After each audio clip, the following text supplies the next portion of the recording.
Hello friend, नमस्ते, प्रणाम। आज मैं आप लोग के बीच में बहुत ही प्यारा सा गीत लेके आई हूँ, गारी गीत। अगर मेरा गीत पसंद आए तो चैनल को आप लोग सब्सक्राइब कर लेना और प्यारा प्यारा सा कमेंट जरूर करना कि आप हमारी वीडियो कहाँ कहाँ से देख रहे हो। बहुत ही प्यारा सा गीत आप लोग के बीच में लेके आई हूँ, गारी गीत। चलिए हम चलते हैं अपनी गीत की तरफ। कर्पूर गौरम करुणावतारम समधि के बहिनी के लई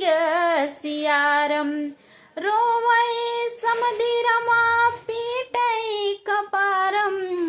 अरे हमरे बहिनी के लई सियारम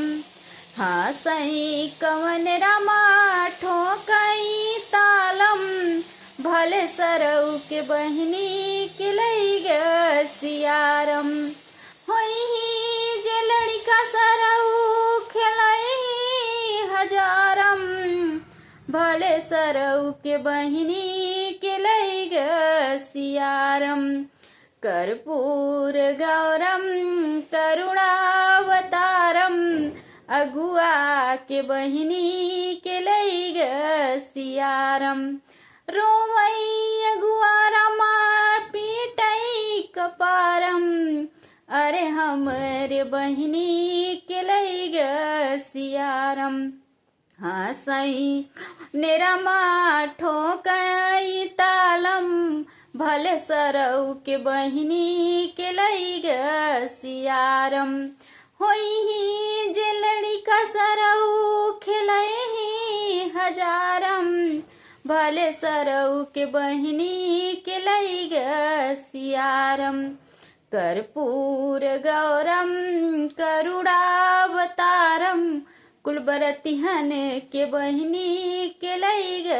सियारम रोवै कुलबराती साले पीटई कपारम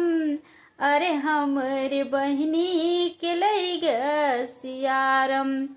हंसई कवन रमा ठोकई तालम भले सरऊ के बहिनी के लई सियारम होई जे लड़का सरऊ खेलई हजारम भले सरऊ के बहिनी के लई सियारम कर्पूर गौरम करुणावतारम पंडित के बहिनी के लई सियारम रोवई पंडित रमा पीटई कपारम अरे हमरे बहिनी के लई सियारम हंसई कवन रमा ठोकई तालम भले सरऊ के बहिनी के लई सियारम होई जे लड़का सरऊ खेलई हजारम भले सरऊ के बहिनी के लई सियारम कर्पूर गौरम करुणावतारम। अगर मेरा गीत पसंद आए तो चैनल को सब्सक्राइब कर लेना, प्यारा प्यारा सा कमेंट जरूर करना कि आप हमारी वीडियो कहाँ कहाँ से देख रहे हैं। बहुत ही प्यारा सा गीत है ये, गारी गीत।